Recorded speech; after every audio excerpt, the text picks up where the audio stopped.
All right, guys. Well, it is 12 o'clock and we're going to go ahead and get it started.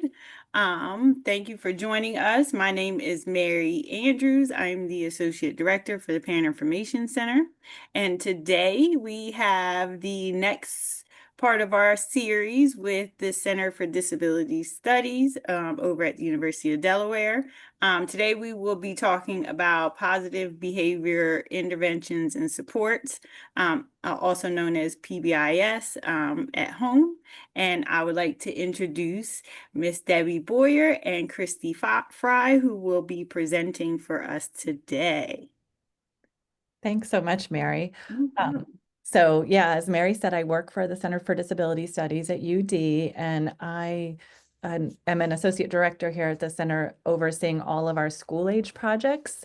And our MTSS, which I'll explain in a minute if you're not familiar with that term, Technical Assistance Center is one of our really large projects that offers a lot of supports typically to educators in schools, but we're always really excited and appreciative that PIC invites us to get time with families because you guys are such an important part of the education experience of our students in Delaware. Do you want to say hi, Christy, before we jump in? Sure. Hi, everybody. I'm Christy Fry, and I'm one of the program managers at the MTSSTA Center, which might make a little bit more sense to you when Debbie talks a little bit more. But, thank you for joining. And, please, we'd like to make this as interactive as possible. So if something comes up that you have a question about, or can you stop us and explain a little more, please feel free to engage either in the chat or unmute yourself and ask. Yeah, thanks for saying that, Christy. We were just talking with Mary and remembering the last time we did a session, whoops, I clicked the wrong thing. We kind of went off script because people had more specific questions. So, if that happens, we're absolutely happy to do that. So I'm pulling up the slides. And with every presentation, we always have a lot of slides. So, but we can, stick as closely to these or meander away based on what you all are really interested in and would be helpful. So, Debbie, there's like a big, I don't know if everyone sees it, like in the upper right corner, there's like a big black spot. I don't know if there's a way to, Yeah, if you hang on. want to it's try, disappearing. yeah, try to You know share what? that so Let me that try, whoops, let me try sharing it again. can go away. Yeah, maybe I picked the wrong, Maybe. here we go. Well, is it still there? Yeah. Now there's two. I don't know why. It looks like this our screen, like with the Yeah, people and the controls. Yeah, I wonder when you go to share your screen, like click this this slide, like that's what I thought I did. It really looks like just like I normally do. Because I'm definitely not sharing Oh, the so Debbie, when you go to click share screen, yeah. there are options, and this must be something that we were just talking about this.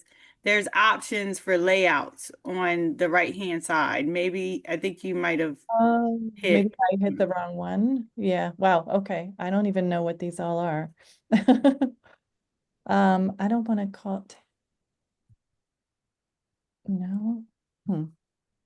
Do you mind sharing, Christy? Maybe you I can. can try, yeah. When I click, so these are different. I'm clicking the different options, and it's I like Yeah. know.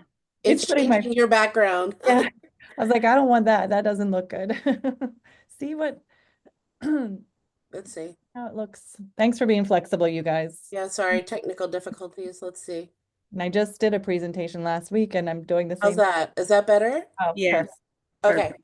Okay. Thank you so much. All right. Well, if you No can click problem. ahead. Yep. Um, so as Mary said, we're part of the University of Delaware, but I did want to say that we are funded by the Delaware Department of Education to provide this information to you all and to the educators we work with. So the Delaware MTSS Technical Assistance Center, that stands for Multi-Tiered Systems of Support. And this is one of the projects that we receive a lot of support from DOE to provide technical assistance in this area to schools. Next slide. So before we jump in, I want to do just a real simple little grounding activity. And I don't know if you shared sound, Christy. I just thought of that.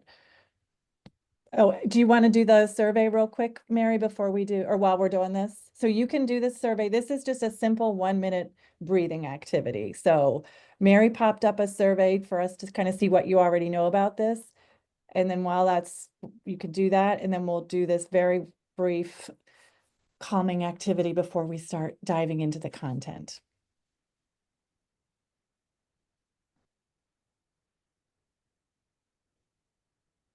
So I don't think you're sharing sound. Breathe in, There we go. noticing how the body expands. As you breathe out, just watching the body soften as you gently close the eyes. And rather than the mind leading the breath, allow the breath to lead the mind. Notice the sensation of the breath. Notice it where you feel it in the body. If you need to, you can just gently place your hand on the stomach. And just following that rising and falling sensation. Nothing else to do. Allowing thoughts to come and go. And when you're ready, just gently opening the eyes again. Awesome. Thank you, Christy. Hopefully that gave you a little moment of peace. And sometimes that's helpful, especially when we're about to learn new content. What happened now? Oh my gosh. I We're think not having good luck with the tech stuff today. Is that okay? I do see a little bit of the bar at the top, but I think it's fine. I can Okay. see the full screen. I'm So, just closing. Okay. all right. So we're going to give just a quick overview of MTSS and then dive more into PBIS specifically. We do want to share what it looks like at school because that's helpful to know, and you can also make connections between what's happening at school and what is happening within the home, and talk a little bit about the role of families in relationship to PBIS at school and at home. So I'm not going to read this definition to you. I hope you're at least you've heard about MTSS, if you have a young person in school. This is something that the State Department of Education requires all schools to follow. There's a regulation requiring MTSS implementation. But the big idea I just want to focus on here is that this framework supports the whole child. So whether we're thinking about their academic needs or their social, emotional, behavioral needs that we'll be diving into, this is the framework schools follow. Some of those other words in there, these are the mechanisms that schools use to actually implement MTSS. So teaming, using data to select practices that support what students actually need. Next slide, please. This MTSS concept is an evolution. So you might, depending on the age of your child or how long you've been involved in education, recall response to intervention, which had more of an academic focus.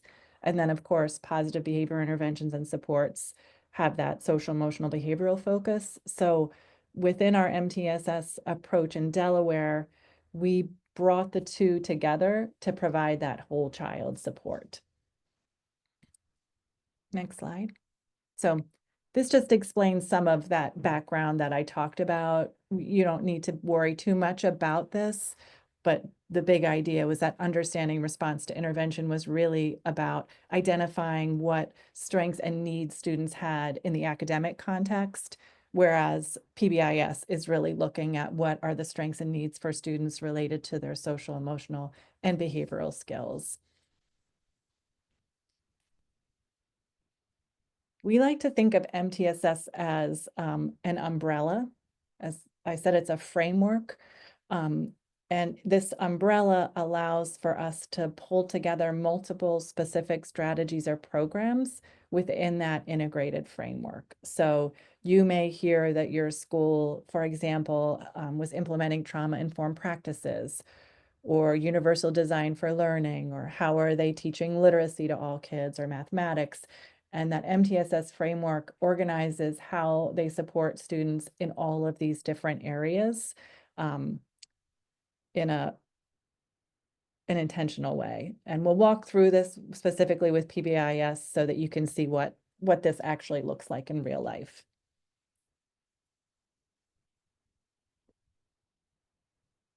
So PBIS is an evidence-based tiered framework that supports the students' social, emotional, behavioral, academic, and mental health needs. And when you think about that tiered framework, they're really intended to help us organize our resources and supports for students and track how effective those resources and supports are on having the outcomes for students that we want. They're not intended to be another way of labeling students. So, for example, we don't say that a student is a tier 2 student. We talk about what services we're providing students at tier 2. Next slide, please. And why we really focus on PBIS, it's been around for at least 25 years. It has a very robust research background. And so it's been shown to have positive outcomes on multiple dimensions that are important to students in schools. So PBIS has shown to improve academic performance in students, reduce bullying, of course, improve social emotional competencies or skills,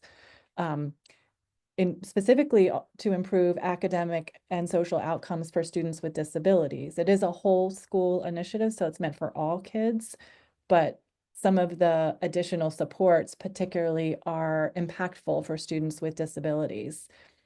It's also been shown to decrease student-reported use of drug and alcohol abuse, reduce discipline problems, such as, when students get sent to the office, what we call office discipline referrals, suspensions, or use of seclusion and restraint.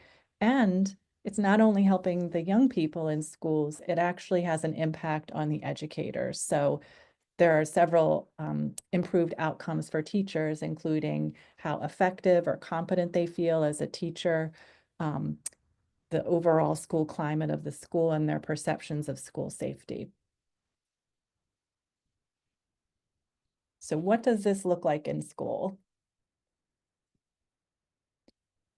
You might actually hear different names, and I'd be curious, we'll have a pause point here in a minute.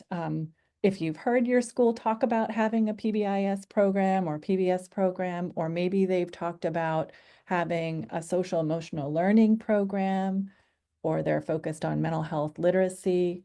They may have a specific curriculum that they're implementing, such as Leader in Me or Second Step. There's a lot of different ones out there. Responsive Classroom is another one that we hear about a lot. So there could be many different names for this, depending on where your child goes to school.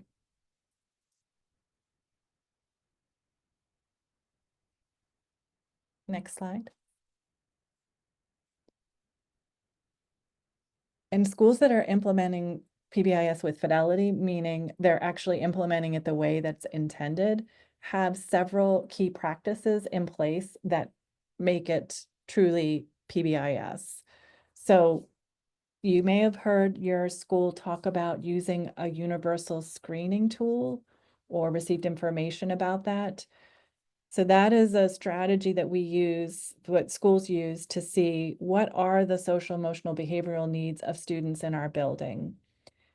And that is used to guide the continuum of evidence-based practices designed to support students' needs. Because if you don't know what those needs are, then you don't know how to build those tiers or continuum of practices to support students. PBIS is meant to engage students, families, and communities to ensure that the practices are culturally responsive.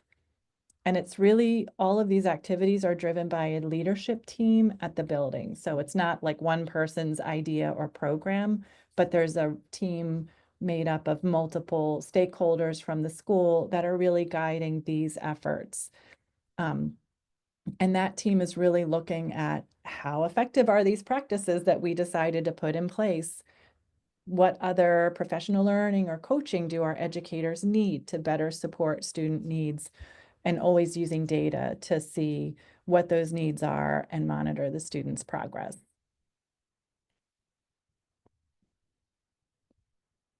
I'm going to go through these kind of quickly, but whether it's PBIS or actually any MTSS system, these core components are really important.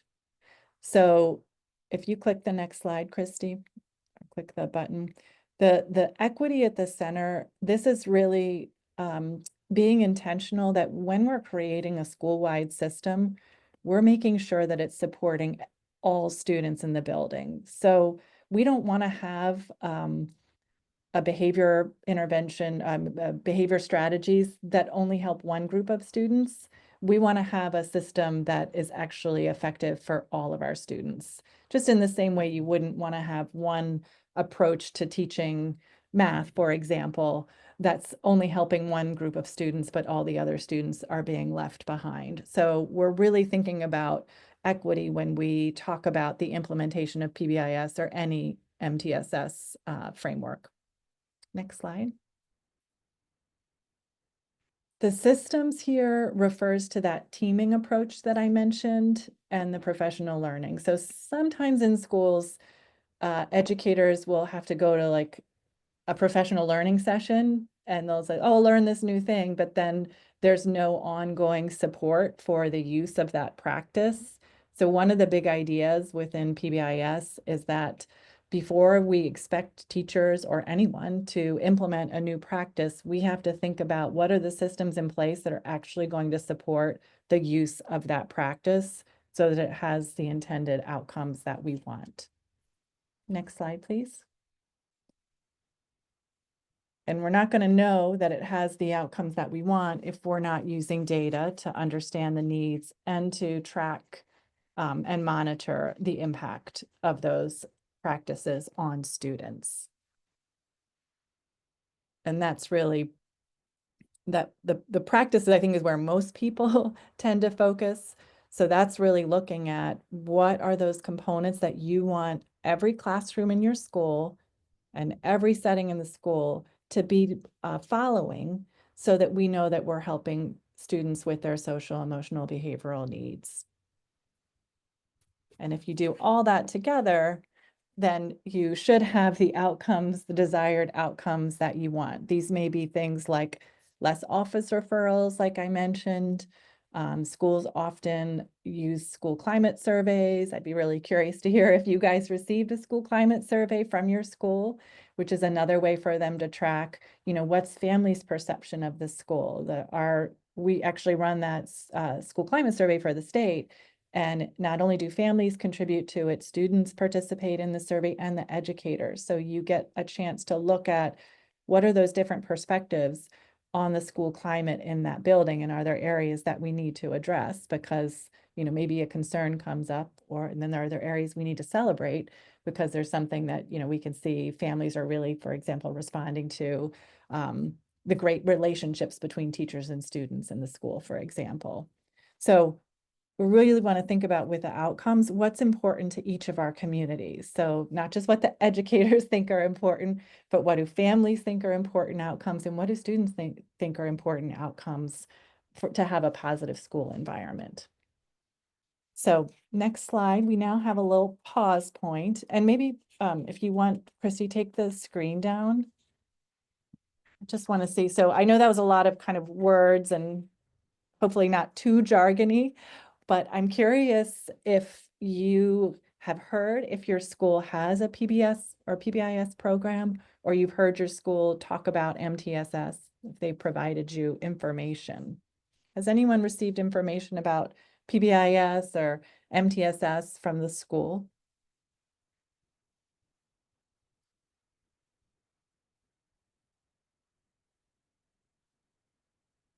And it's okay if you haven't. Go ahead, Janet.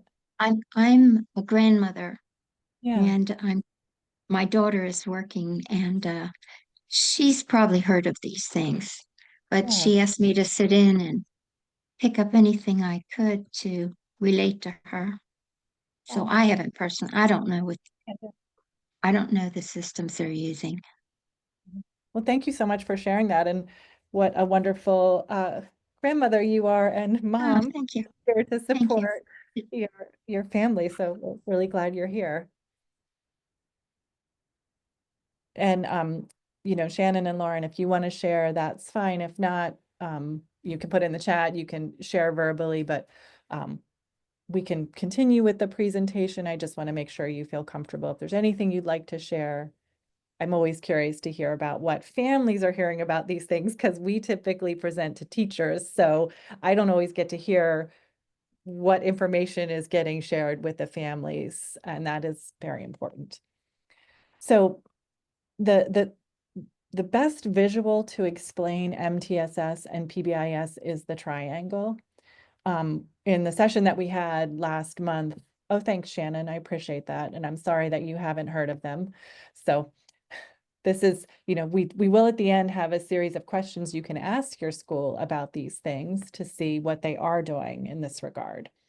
But when we had a session last month on just MTSS more broadly, and we were talking about the triangles, something that's really important is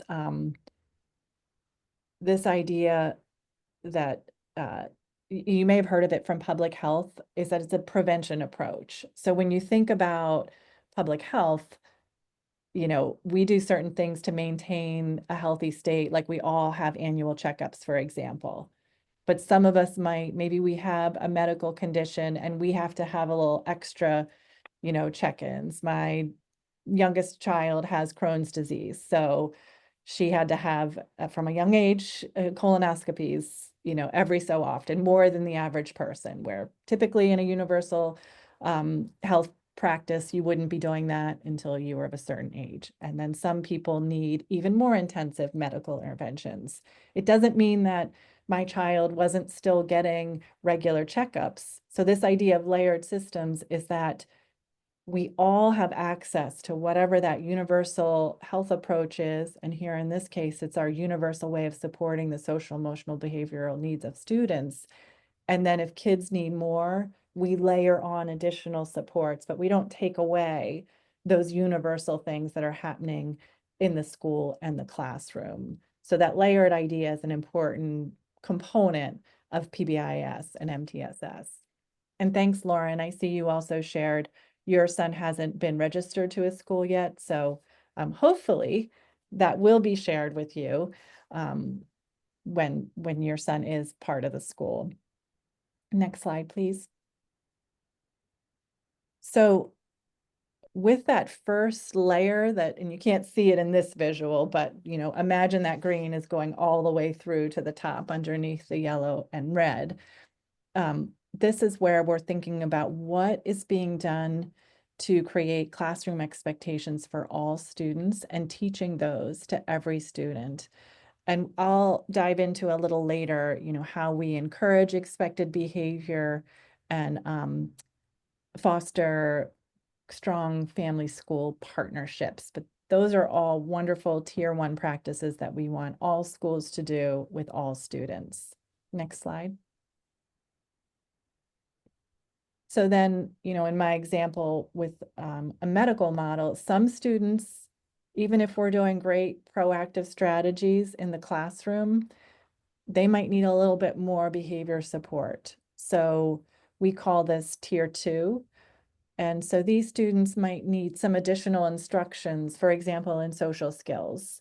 So they might benefit from a small group that teaches social skills more intensely than just the general practices happening in the classroom. Or they might need more reminders to use a strategy, a coping skill strategy, for example, to manage their behavior. So tier 2 provides some of those additional supports. Next slide, please. And then tier 3 is for students that need even more individualized support. So this might be, if you've ever heard students having an individual behavior support plan or intervention plan, where a team gets together and helps understand why the student is having this problem behavior and how to create a plan to support the student to learn new skills and also strategies to use in the classroom to hopefully prevent that problem behavior from occurring. So the idea here is that only a small percentage of students needs this intensive level. So if we're doing really great universal practices, obviously that takes more time. We have the resources we need for students that truly need that level, where if we're not doing so good at tier 1, all of a sudden now everyone needs individualized supports, and that's very hard to manage. So this logic really helps schools effectively use their resources so students get the support that they really need. Next slide, please. And we can keep going for this since it sounds like this is kind of a, new experience. So the overall goal of PBIS, though, is to really create safe, positive, and predictable environments for all students. And that kind of leads us into thinking about home, because I know in families, we want the similar. We want our kids to all feel safe and positive and supported in our home environments. We want to share, the next slide, Christy, is a video, and I could try to share my screen if it's easier, or if you want to try to share the video. It's in the link to it is in the notes, but I do also have it queued up. So I don't know what you prefer, Christy. This video is just about 5 minutes, and it really looks at what PBIS looks like at home. Do you want me to share, Christy, or do you want to give it a try? If you can, yeah, that's fine. See if it'll play nice with me this time.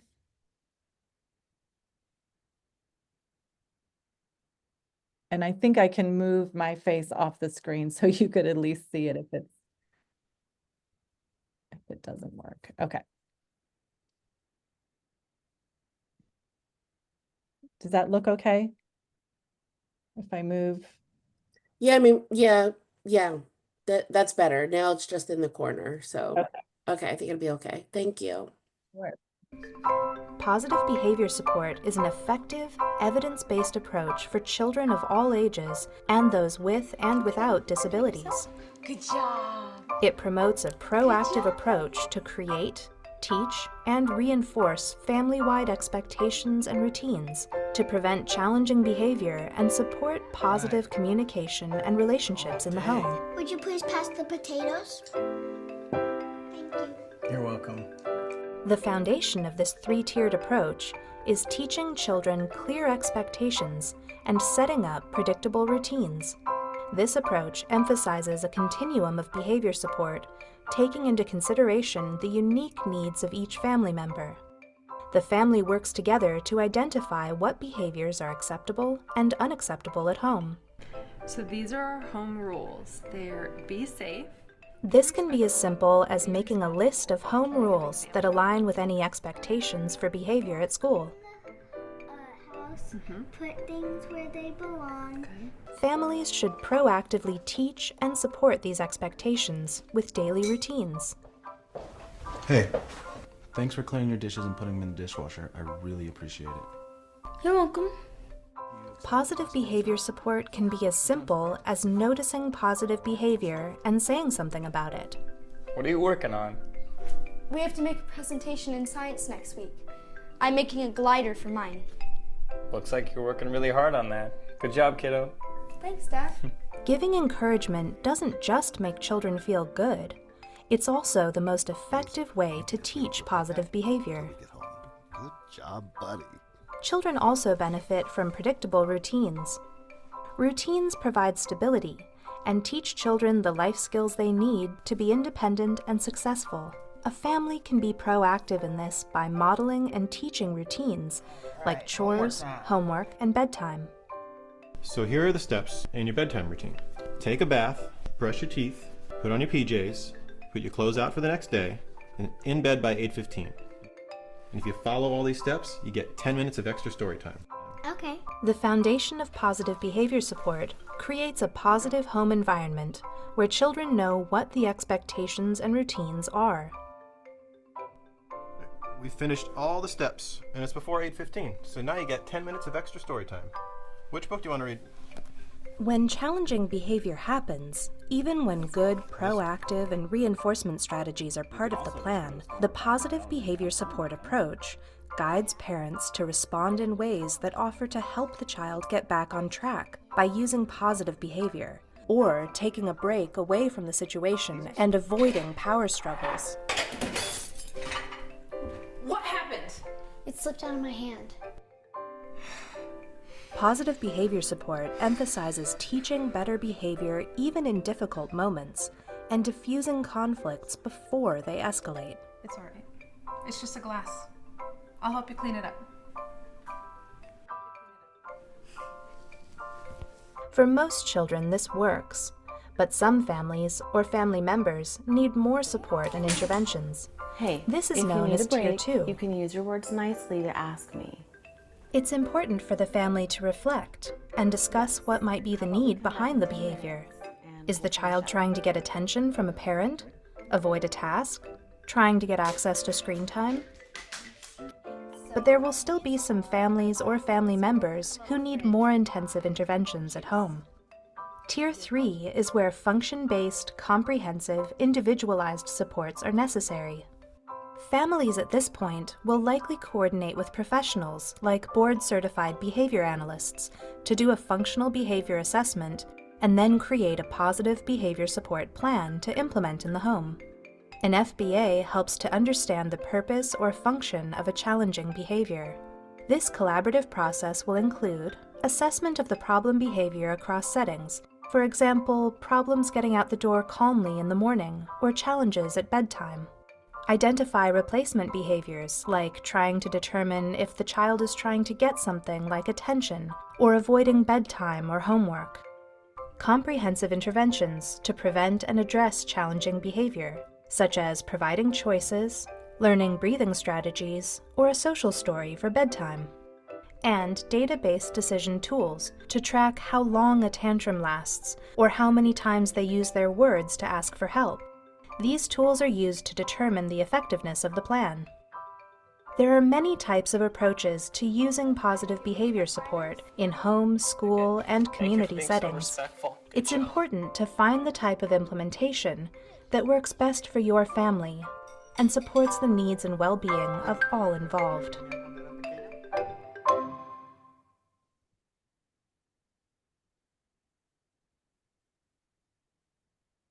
Well, hopefully that gave you a flavor of what we mean by PBIS and what that can look like in the home. Anything you noticed or thoughts you have based on the video?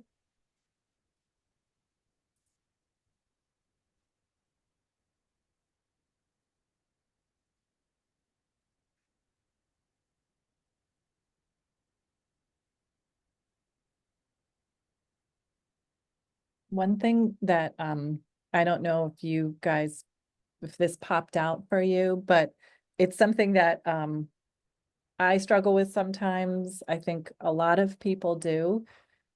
It's noticing when the child's doing something right and acknowledging that rather than waiting until the child is doing something wrong.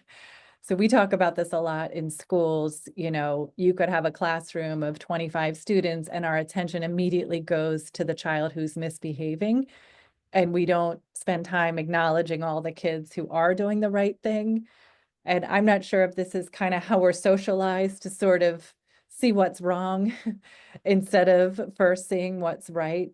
But she mentions this in the video, and it is actually much more effective behavior strategy to acknowledge the correct behavior than to point out what a child's doing wrong.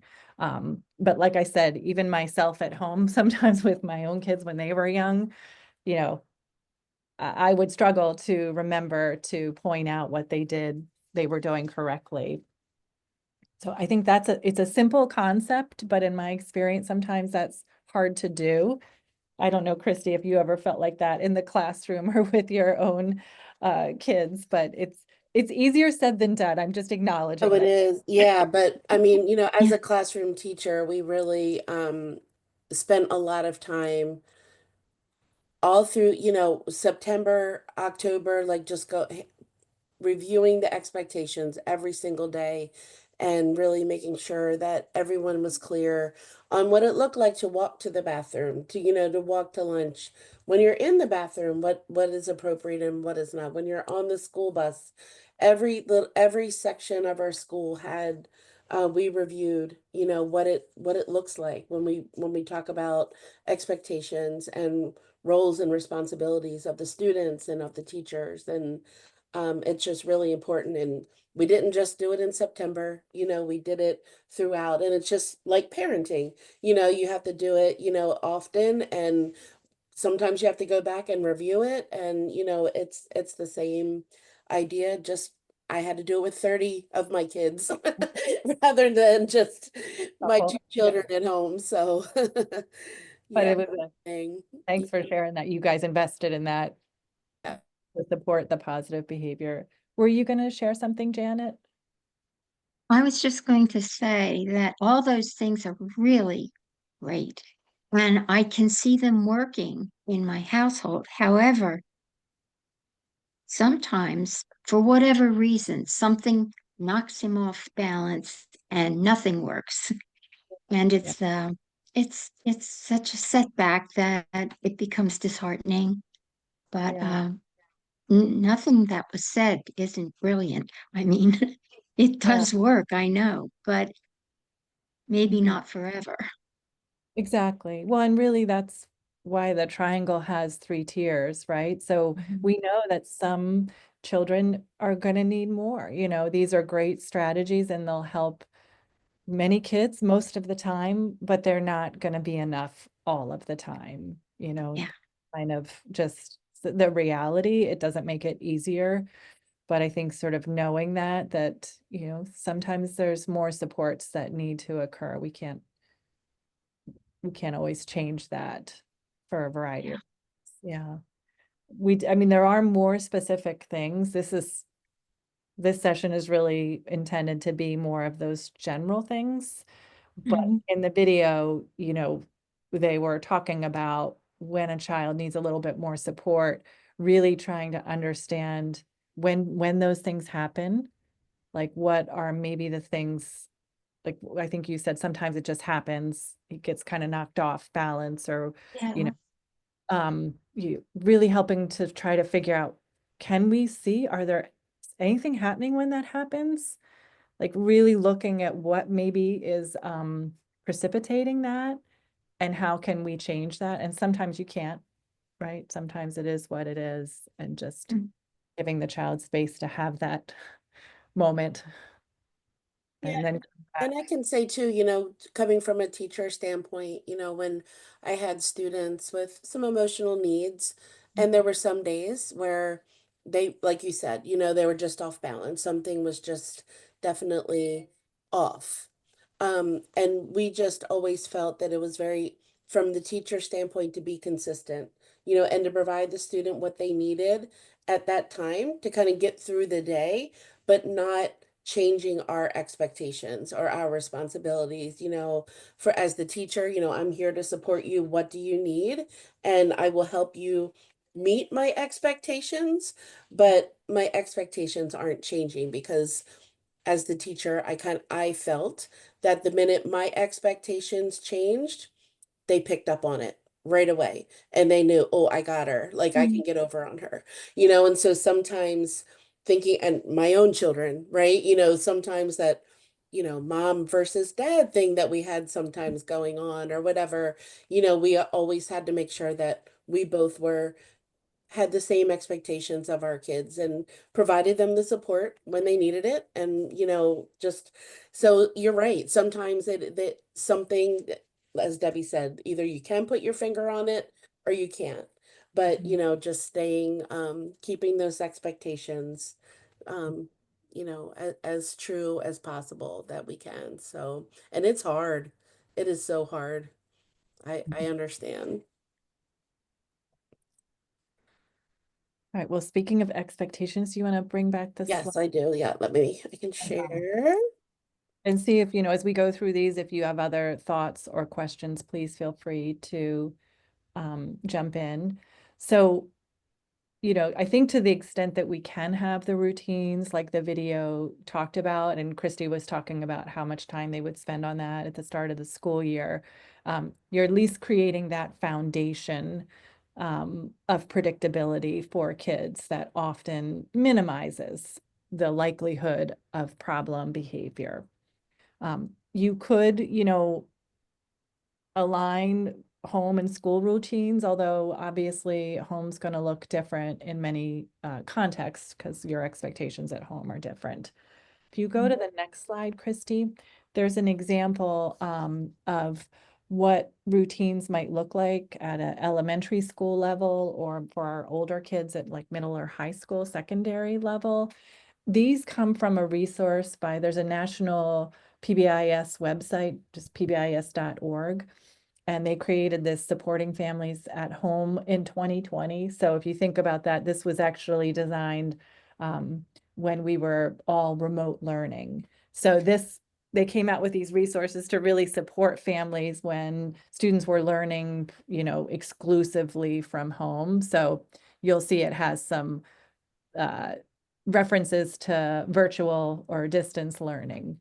But again, just the idea that we really create like a very clear structure for the day for our children.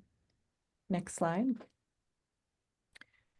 In addition to routines, there's also explicitly teaching behavior expectations. So Christy also talked a little bit about what that looked like in her school when she was a teacher before she came to the center. And so expectations are typically 3 to 5 behaviors that we want all students to exhibit that give us that common unifying language. This is very helpful in a school where kids are moving from location to location. So, for example, if the expectations might be responsible, be safe, be respectful. And so every student and teacher knows that these are the expectations for the school, and they can be applied in multiple settings. So we're not switching things up on kids because sometimes that can be a trigger for kids when expectations constantly change and they're not really sure of what the expectations are. And you can even think about this in home and community contexts. Sometimes our kids are going to different environments. And like Christy even said, sometimes even the same home, what mom and dad say could be different. And so when that happens, that creates some, potentially anxiety in the child, or now they're wondering like, what can I do to change the expectations? So we really want to think about consistency within our own home setting. And sometimes, like I said, you can align if the school has expectations, you can take those same big words and talk about, well, what does that look like at home? So you're aligning even more, within the home and then from the school to the home. Next slide, please. Once you have those expectations, you actually talk about what that looks like. And just think about this for a second. The expectations are kind of big ideas, big qualities or characteristics, like respectful, right? Probably many of us have an expectation that we want our children to be respectful. But what I think being respectful looks like could be different for Christy. It could be different for Mary, right? Or what being respectful looks like at the dinner table is very different than what it looks like at a family picnic. So we actually want to help kids understand that, because again, that can be a source of frustration, or maybe like the words that we use at home are different than the words we use at school. And that can be a source of confusion or frustration. So the idea is that the more explicit we are, the better prepared the student is to actually meet expectations.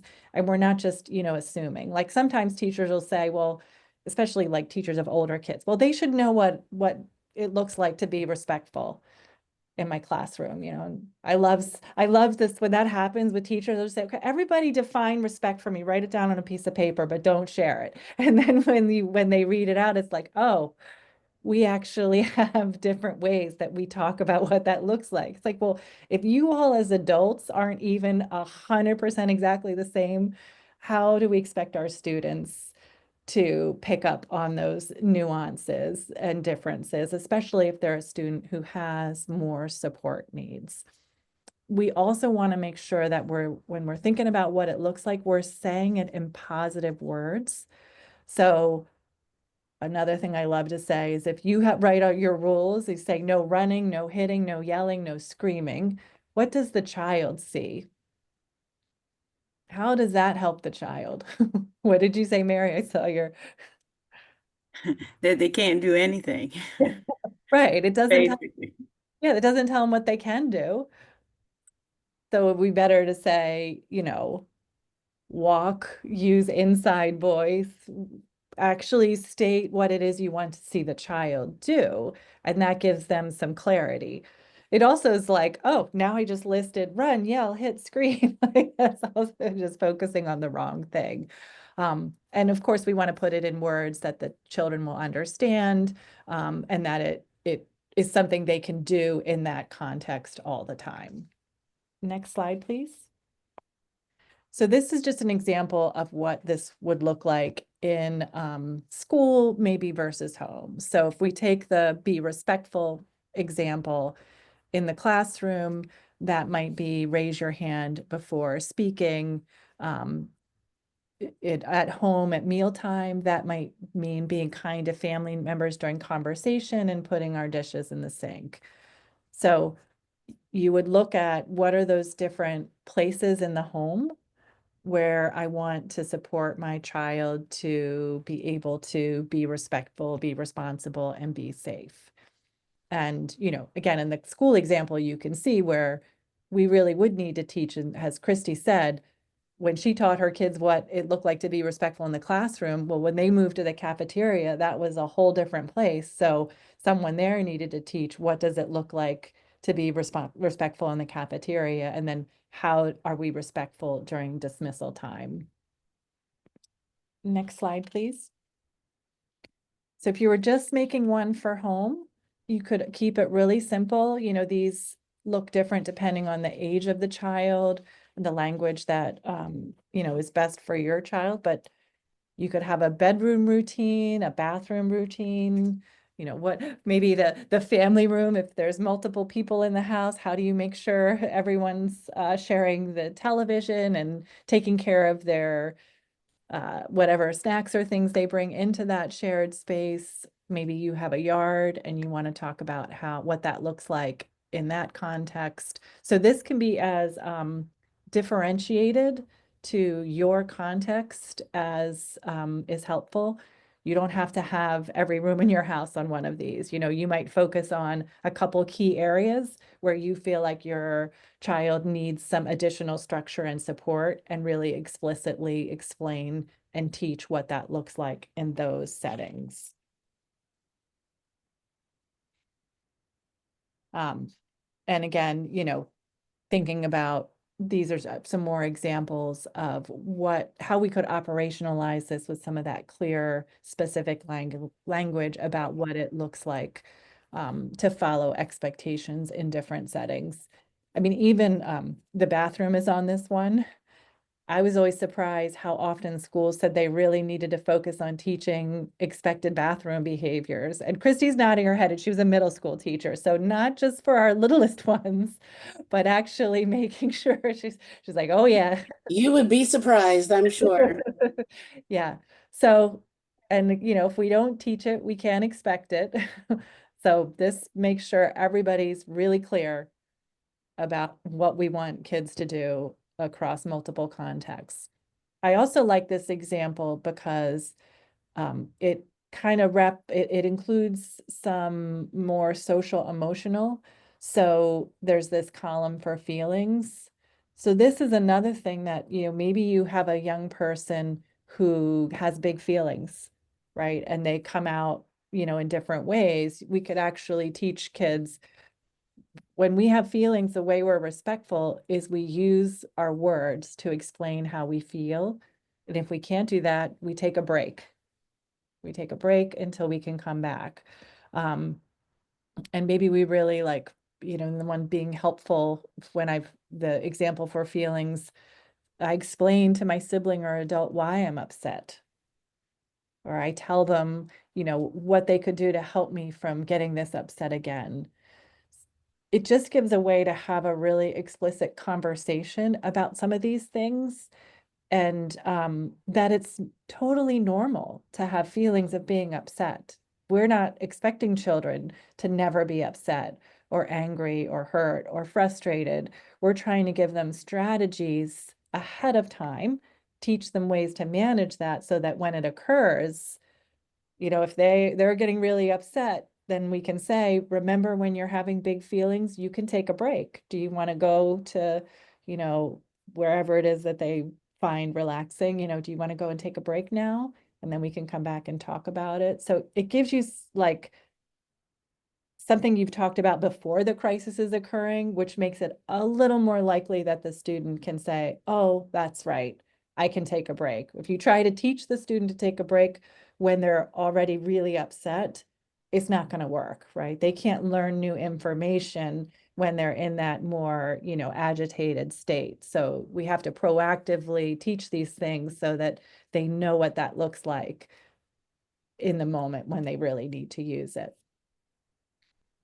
I just wanted to say I like that layout because it kind of gives you one or two things that you can work on at a time. So like using my words to explain how I feel, there might be several communication challenges, but that's the first step to get, you to at least talk about what you're feeling. And then you can replace that with the next goal. But it gives this, the student and the parent, a visual. You can hang it on your, refrigerator. And it's just a constant reminder of those things as well. Yeah, exactly. That's a great point, Mary, that we didn't talk about. Having this as a visual reminder is really helpful too. And I think keeping the steps simple Mm-hmm. can be much more powerful if we try to write everything that's overwhelming. Right. Great point. All right, and I just looked at the time, so I want to make sure Mary, you can send the material out to everyone. Yes. Mm-hmm. So we can share the slides, and then there's also, if you are interested in making a version of this for yourself, we have a template that we can share. So this just kind of goes over like how you would create your own matrix at home. And then on the next slide, Christy, this is the template that just has these blank boxes, so you can type in, what you think, which areas you want to work on and what they look like in all those different settings that you want to focus on with your young person. Next slide. So just some reminders. So once you have that, you actually have to teach it. And remember that, like we talked about, positive feedback is more effective than correction. So we want to look for times where the child is doing what's expected and positively acknowledge that. We can't expect behaviors that haven't been taught. So that is also a really important point. All of us, kids of all ages and adults, I used to always joke I needed a matrix for my husband because we all need reminders to sometimes we forget, right? We forget what the expectations are, what we can do to behave in our best way possible.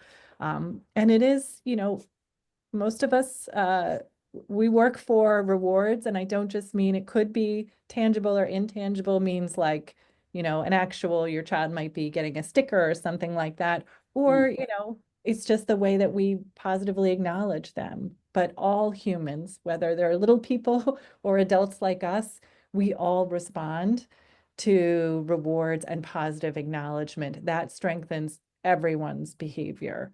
And it's just an important principle. If you really need to support someone, these are the strategies to lean into. They're the most effective. Next slide, please. If the child does do something that's unwanted, then, those positive expectations give us the language to go back to and say, that was not respectful. Remember, we speak kindly to each other in this family at the dinner table. Or let's try that again. Can you show me how would you show respect? And then acknowledge when the child's done that. So this language even gives you a positive way to correct your child when something, when they have shown behavior that's unexpected or unwanted. Next slide. I'm not going to go into this in detail, but this just talks about how would you actually then teach the expectations. So you could model for the child, what does it look like to have kind language, and then ask the child to practice that with you. Remind them, for example, if they're going to play a game, remind them that games are fun, but let's remember to use our kind words, and then acknowledge the child when they do show those expected behaviors. In general, we say there should be 5 positive comments, statements to every 1 correction, whether it's the classroom or home. Keeping this ratio in this way is the most effective. And like I said, I can say that's hard.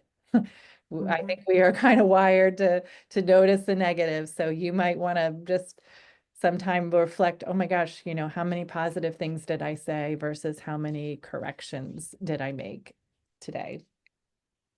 Next slide. I know we're almost out of time, but they're almost done. So I tried to model promoting emotional wellness at the beginning when I did the breathing video. So as the adults, the more we model and show how we cope and share when we have needs and access resources to support us, the better off our children learn that it's okay to have needs, to need extra help, and I can get those too, and that helps me manage my social and emotional needs. Next slide. So you guys are important to the success of your young person and the success of PBIS in schools. And with that in mind, these last 2 slides, if you click, Christy, just talk about the role of families on teams. So ideally, our tier 1 teams, so those leadership teams, should include family voice. I would love it if, you left here saying, gosh, I need to find out, are there families in my school on the tier 1 team, and who are they? How could I be part of that? And that's part of that, really having meaningful 2-way communication between our families and our schools. Not just schools telling families what's going on, but families actually being a voice at the table to help guide effective practices in schools. Next slide. And this just talks about if your child needs more support, what the role is. So if your child is accessing like that behavior intervention plan that I mentioned, families are involved in the development of the plan. It's very important that they're part of that process. Next slide. And then these slides just go over some questions that you could ask your school, ask the school team, teachers, or educators in your school to be more engaged in PBIS. So, ask them how you could be more involved. Ask them how are they teaching social and emotional behavioral instruction to all kids in the school, for example. Next slide.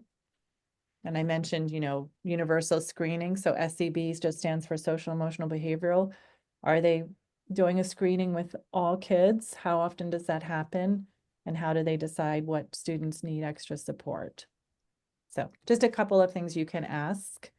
And I think that brings us to the very end. So I know we're pretty much out of time, but we're happy to answer any follow-up questions.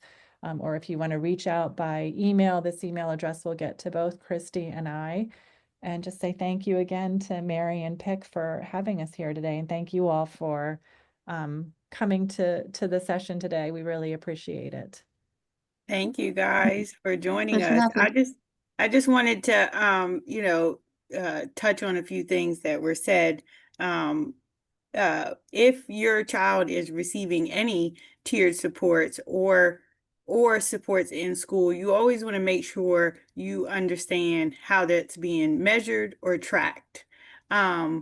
Because a lot of times we don't know until it becomes a problem or a concern.